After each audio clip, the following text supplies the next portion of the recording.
So he took me there, and we walk in, and then there's a big table there with some exotic fruit on it. I don't know what it is. And there's a man standing at that and also getting some fruit. And he was Oriental. And he says to him, "Are you Mandarin or Cantonese? You speak Mandarin or Cantonese?" So he said whatever he said, I don't know what. He goes over to him, kitchy kitchy coo, and they're talking Mandarin or Cantonese. The whole Showing time. off for you. Everywhere Showing I off for went, you. he's looking for foreign people to talk, and I'm falling on the floor laughing because it struck me so funny. So now I know he's smart. I guess maybe he was trying to tell me. And when we went in the car, he wanted to speak Yiddish. Jewish is Yiddish, Yiddish and Jewish. So I speak that. So I was speaking to him. And he likes to keep it fresh, he wants to learn, so we were speaking that. He has 5 children, he's been divorced twice.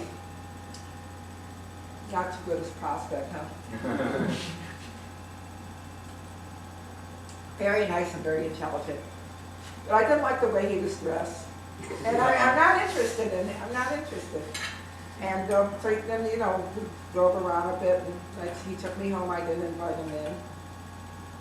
And I said, "Nice going out with you, Paul. It was a very nice evening. I enjoyed all the talking, everything." Just good night. Oh, no. No. Not even on the cheek? Not even on the cheek. No. Poor guy. No. He must have been sad. I don't think so. I've never Sure he gave was. him any reason to even feel like that. But He's optimistic. something attracted him. I wasn't talking too much there, maybe that's why. Neighbors had me. Anyway, that's the story with Paul. Now the dancer. Right. The dancer. I knew there was another one. Another date. I had a problem with my groin, I told you. I could hardly walk when I got to a girl fixed me up with him. She says, he likes to dance. I said, "That's great." I says, "I can't dance with this." Anyway, I meet him in the library. The libraries are too far. I didn't want him to know my address. Good thinking. So I did that too. I still remember when I was 20 years old how to act, what to do. Anyway, I went in and then he was waiting there and met very good looking man. He looked like Douglas Fairbanks Jr. Very, very handsome man. Gray hair, very nice, slender, very nice. His looks were very appealing, but so he said there was a restaurant, so we went to a restaurant.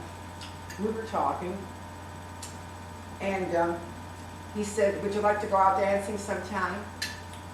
But when we were walking, I asked him to help me up the curb and give me a hand. I said, "Paul, you see, I can barely walk. How can I dance?" He's talking about. So he said, "Well, when you're up to dancing, would you like to go?" I said, "Yeah, but I don't know when I'll be up to it because this really hurts me." So I talked to him. Took me. No, he didn't even take me home because he didn't have a car.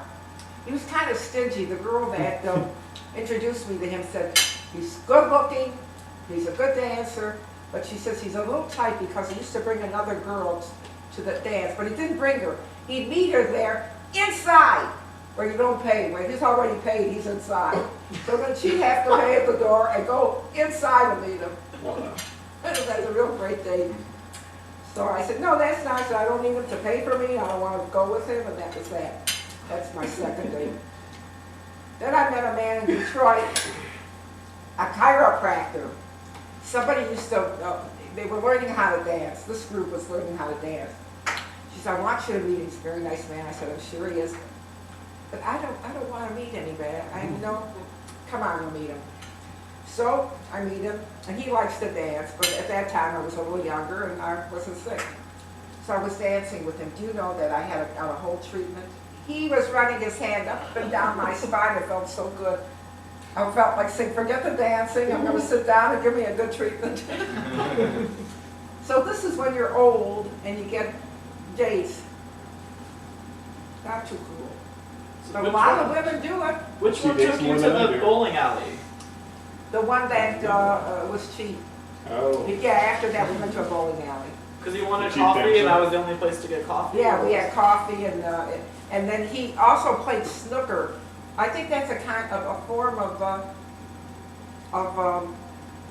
yeah, there's snooker. Mhm. Yeah, but you know what it is? I've heard that. Yeah. I only know that it's some. Oh, kind he of was a billiard terrific, game. he was a terrific Oh, it's snooker a card player. game. I knew nothing about it. I couldn't believe that out there you go on dates to the bowling alley. I thought that was. Yeah, let me tell bowling alley. He knows all about my dates. I tell Scott everything. He's my confessor.